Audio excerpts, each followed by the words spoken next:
جا رہی ہے تو کس طرح دی جا رہی ہے؟ یہ کون تھے؟ یہ بھی مسلمان ہی تو تھے نا، کافر تو ہو گئے حضور کا انکار کر کے، ورنہ وہ موسیٰ کے ماننے والے، شریعت ان کے پاس، بڑے بڑے علماء ان میں، علم کا چرچا ان میں سب کچھ تھا، ان کو دعوت دی جا رہی ہے۔ لیکن میں اس لیے آپ کو چاہتا ہوں، اس کو توجہ دلا رہا ہوں، آج اگر مسلمانوں میں جو غافل ہو گئے، اپنی حقیقت کو بھول گئے، اپنے فرض منصبی سے غافل ہو گئے، دنیا کے اور قوموں کی طرح کی ایک قوم بن کر رہ گئے، اگر کوئی ایک داعی گروہ کھڑا ہو، کوئی جماعت، کوئی فرد، اور اس سے جماعت بنے، تو ظاہر بات ہے سب سے پہلے اسے اسی امت کو دعوت دینی ہوگی، اس لیے کہ دنیا تو اسلام کو پہچانے گی اس امت کے حوالے سے۔ فزیشن ہیل تھائی سیلف، پہلے یہ تو ٹھیک ہو، یہ کہیں پر صحیح اسلام کا نمونہ پیش کرے تو دنیا کو دعوت دے سکو گے، آؤ دیکھو یہ ہے اسلام۔ اس لیے ان کو جو دعوت دینے کا اسلوب ہونا چاہیے وہ عکس ہوگا اس اسلوب کا جو ان 7 آیات میں ہمارے سامنے آ رہا ہے۔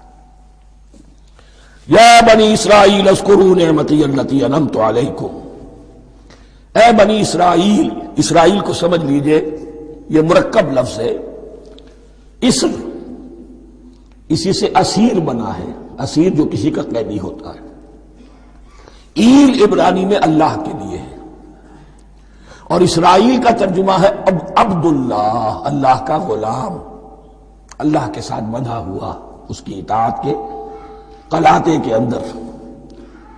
تو یہ اسرائیل یہ لقب ہے حضرت یعقوب علیہ السلام کا، ان کے 12 بیٹے تھے، 12 بیٹوں سے جو نسل چلی وہ بنی اسرائیل ہے، انہی میں حضرت موسیٰ کی بعثت ہوئی اور تورات انہیں دی گئی، پھر یہ ایک بہت بڑی امت بنے۔ ان پر 4 ادوار آ چکے تھے قرآن مجید کے نزول کے وقت تک، 2 مرتبہ اللہ کی رحمت کی بارشیں ہوئیں، انہیں عروج نصیب ہوا، 2 مرتبہ ان کو دنیا پرستی، شہوت پرستی، اللہ کے احکام کو پس و پیش ڈال دینے کی سزا میں عذاب کے کوڑے ان پر برسے۔ اس کا ذکر آئے گا سورہ بنی اسرائیل کے پہلے رکوع میں۔ اس وقت جب کہ قرآن نازل ہو رہا ہے، اس وقت وہ اپنے اس زوال کے دور میں تھے۔ حال یہ تھا کہ حضور صلی اللہ علیہ وسلم کی بعثت سے پہلے ہی 2nd ٹیمپل بھی شہید کیا جا چکا تھا، گرایا جا چکا تھا۔ حضرت سلیمان نے جو بنایا تھا ہیکل سلیمانی، جس کو یہ 1st ٹیمپل کہتے ہیں، اسے نبوکدنضر نے گرا دیا تھا حضرت مسیح سے بھی کئی 100 سال پہلے۔ لیکن اس کے بعد پھر یہ رومنز نے سن 70 عیسوی میں حضور کی ولادت سے 500 برس پہلے ان کا یہ یروشلم تباہ و برباد ہوا، اس میں لوگوں کو قتل کیا گیا، قتل عام ہوا، اور 2nd ٹیمپل جو ہے وہ بھی گرا دیا گیا، جو اب تک گرا پڑا ہوا ہے۔ صرف ایک ویلنگ وال ہے جس کے پاس جا کر یہودی جو ہے ماتم کر لیتے ہیں، روتے ہیں، اور اب وہ بنانے پر تلے ہوئے ہیں اپنا 3rd ٹیمپل، اس کے نقشے بن چکے ہیں، بلو پرنٹ بن چکے ہیں۔ لیکن بہرحال جس وقت قرآن نازل ہو رہا تھا یہ بہت ہی پستی میں تھے۔ اس کے بارے میں فرمایا، اے بنی اسرائیل ذرا یاد کرو میرے اس انعام کو جو تم پر ہوا۔ وہ انعام کیا ہے؟ میں نے تمہیں اپنی کتاب دی، نبوت سے سرفراز فرمایا، اپنی شریعت تمہیں عطا فرمائی، تمہیں داؤد، تمہارے اندر داؤد اور سلیمان جیسے بادشاہ اٹھائے، جو بادشاہ بھی تھے، نبی بھی تھے۔ وَأَوْفُوا بِعَهْدِي، اور میرے وعدے کو پورا کرو تاکہ میں بھی اپنے وعدے کو پورا کروں۔ یہ وعدہ ہے جو کتاب استثناء جو ہے اولڈ ٹیسٹمنٹ کی، ڈیوٹرانومی، اس کے 18ویں باب کی آیت نمبر 18-19 میں ہے۔ حضرت موسیٰ سے خطاب کر کے اس میں اللہ نے یہ الفاظ فرمائے، میں ان کے بھائیوں میں سے تیرے مانند ایک نبی برپا کروں گا اور اس کے منہ میں اپنا کلام ڈالوں گا، اور وہ وہی کچھ بتائے گا جو میں اس سے کہوں گا۔ یہ گویا کہ حضرت موسیٰ علیہ السلام کی امت کو بتایا جا رہا تھا کہ نبی آخر الزماں آئیں گے اور تمہیں انہیں قبول کرنا ہے۔ قرآن مجید میں اس کا بڑا تفصیلی ذکر سورہ اعراف میں آئے گا انشاءاللہ، لیکن یہاں فرمایا اوفو بعہدی اوف بعہدکم، تم میرا عہد پیرا پورا کرو، میرے اس نبی کو تسلیم کرو، اس پر ایمان لاؤ، اس پر کی صدا پر لبیک کہو، تو میں تمہیں میرے انعام و اکرام اور بڑھتے چلے جائیں گے۔ وَإِيَّايَ فَارْهَبُونِ، اور صرف مجھ سے ڈرو۔ وَآمِنُوا بِمَا أَنزَلْتُ مُصَدِّقًا لِمَا مَعَكُمْ، اور ایمان لاؤ اس پر جو میں نے نازل کیا ہے، جو تمہارے پاس جو تورات ہے اس کی تصدیق کرتے ہوئے آیا ہے۔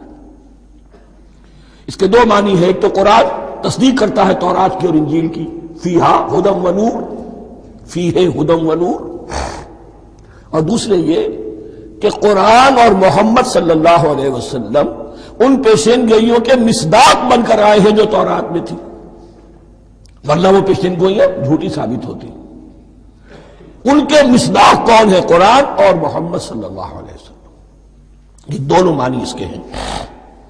وَآمِنُوا بِمَا أَنزَلْتُ مُصَدِّقًا لِمَا مَعَكُمْ وَلَا تَكُونُوا أَوَّلَ كَافِرٍ بِهِ، اور دیکھو تم ہی سب سے پہلے ان کا کفر کرنے والے نہ بن جاؤ۔ تمہیں تو سب کچھ معلوم تھا، تم تو منتظر تھے، تم تو آخری نبی کے انتظار میں تھے اور ان کے حوالے سے دعائیں کیا کرتے تھے کہ اللہ اس نبی آخری زمان کے واسطے سے ہماری مدد فرما اور کافروں کے مقابلے میں ہمیں فتح عطا فرما۔ یہ آئے گا آگے چل کر اسی سورہ بقرہ کے اندر۔ لیکن اب تم ہی سب سے بڑھ کر کافر ہو گئے، تم ہی سب سے بڑھ کر دشمن ہو گئے۔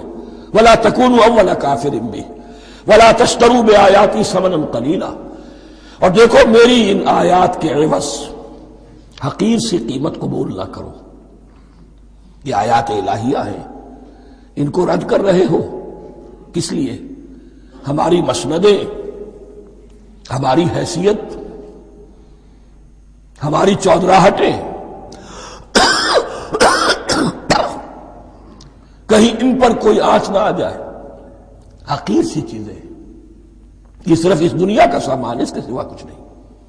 وَلَا تَشْتَرُوا بِآيَاتِي ثَمَنًا قَلِيلًا وَإِيَّايَ فَاتَّقُونِ، اور صرف مجھ سے تقوی اختیار کرو، میرا تقوی اختیار کرو۔ وَلَا تَلْبِسُوا الْحَقَّ بِالْبَاطِلِ وَتَكْتُمُوا الْحَقَّ وَأَنْتُمْ تَعْلَمُونَ، اور نہ گڈمڈ کرو حق کے ساتھ باطل کو، اور بس چھپاؤ حق کو، ذرا حالانکہ تم جانتے ہو۔ یہ بات اچھی طرح نوٹ کرنی ہے، جانتے بوجھتے کرنا، ایک ہے مغالطے میں کرنا، وہ ضلالت ہے، گمراہی ہے۔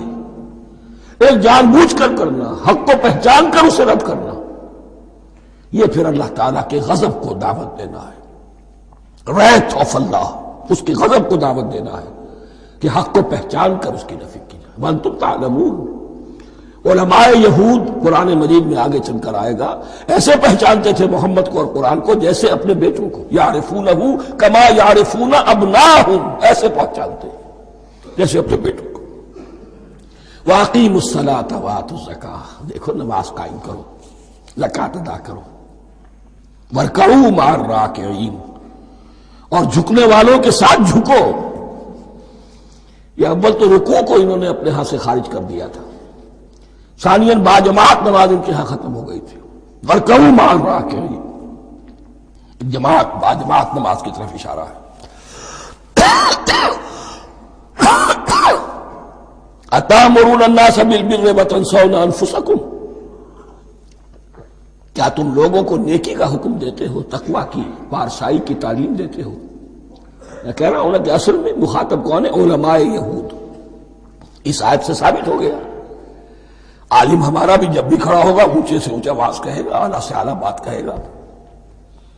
اکثر و بیشتر کا حال یہ ہے کہ ان کا اپنا کردار دیکھیے تو کوئی مناسبت ہی نہیں اس سے کہ جو وہ کہہ رہا ہے، جو لوگوں کو دعوت دے رہا ہے اس پر خود عمل نہیں۔ تو یہی در حقیقت علماء یہود کا کردار بن چکا تھا۔ أَتَأْمُرُونَ النَّاسَ بِالْبِرِّ وَتَنْسَوْنَ أَنفُسَكُمْ، کیا تم لوگوں کو نیکی کا حکم دیتے ہو اور خود اپنے آپ کو بھول جاتے ہو؟ وَأَنْتُمْ تَتْلُونَ الْكِتَابَ، اور یہ سب کچھ تم کر رہے ہو اس حال میں کہ کتاب پڑھتے بھی ہو، تورات پڑھتے ہو، صاحب تورات ہو۔ ہمارے بھی بہت سے علماء کا، علماء سو جنہیں ہم کہتے ہیں، حال یہ ہو چکا ہے۔ خود بدلتے نہیں قرآن کو بدل دیتے ہیں، ہوئے کس درجہ فقیہان حرم بے توفیق۔ جو صورتحال ہے صرف قرآن کا متن بچا ہوا ہے، اس کے مفہوم